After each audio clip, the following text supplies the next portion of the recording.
फक्त 3 दिवस मी सांगतो त्या पद्धतीने जर आपण या फळाचा वापर केला तर कसलाही मुतखडा असो, कितीही मोठा मुतखडा असो, तो पडणारच.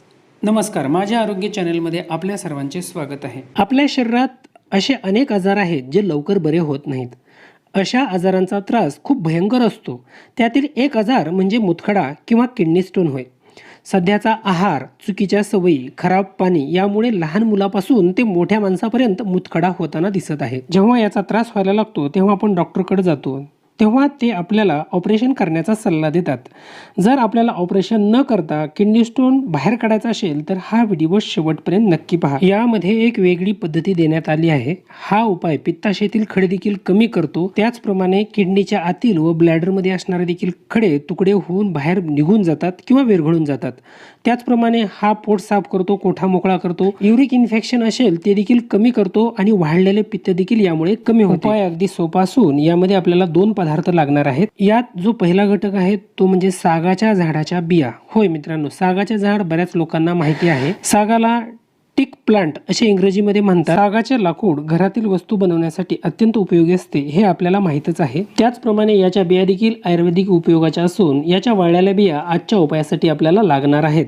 साधारणतः 1 चमचा पावडर तयार होईल एवढ्या बिया आपल्याला घ्यायच्या आहेत आणि त्या वाटून त्याची बारीक पावडर बनवायची आहे. या सागाच्या बिया आपण ऑनलाईन देखील मागवू शकतो. टिक प्लांट सीड्स या नावाने ॲमेझॉनवर मागवू शकतो. संध्याकाळी 1 ग्लास पाणी घ्या. त्या 1 ग्लास पाण्यामध्ये ही बनवलेली 1 चमचा पावडर टाकायची आहे आणि तशीच ठेवायची आहे. हा उपाय आपल्याला सकाळी उपाशी पोटी करायचा आहे.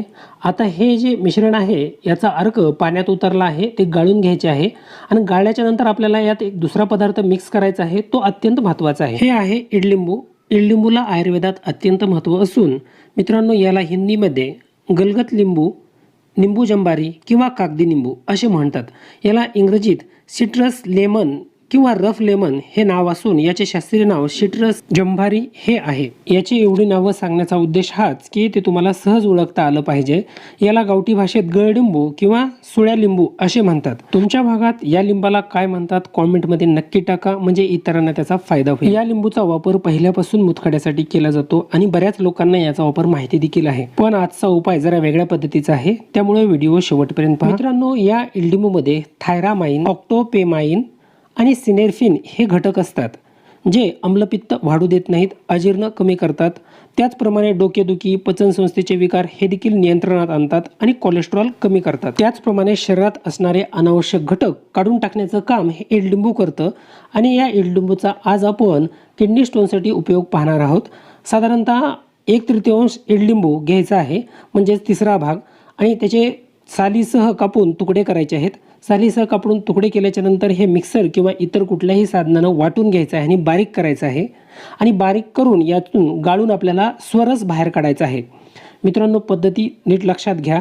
आपल्याला नुसता मधल्या भागाचा रस काढायचा नसून सालीसह वाटून या सर्व पदार्थांचा एकत्रित स्वरस काढायचा आहे. हे इडलिंबू इतकं प्रभावी असतं की यामध्ये रात्री टाचणी किंवा सुई टोचून ठेवली तर 24 तासामध्ये ते विरघळून जाते. त्याचप्रमाणे हे किडनीतील व पित्ताशयातील मुतखड्यावर काम करतं आणि त्यांना विरघळवतं.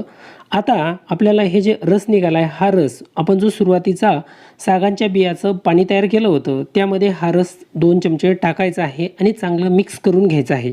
हे मिश्रण रोज सकाळी आपल्याला उपाशीपोटी घ्यायचं आहे. त्यावरती अर्धा तास कुठलाही पदार्थ खायचा नाही. 3 दिवसात तुमचे छोटे खडे पूर्ण पडून जातील. मोठ्या खड्यांसाठी साधारणतः तुम्हाला 10 ते 12 दिवस हा रस किंवा हे जे मिश्रण आहे ते सलग घ्यायचं आहे. सर्व प्रकारचे स्टोन विरघळून बाहेर निघून जातील. व्हिडिओ आवडल्यास नक्की शेअर करा. धन्यवाद.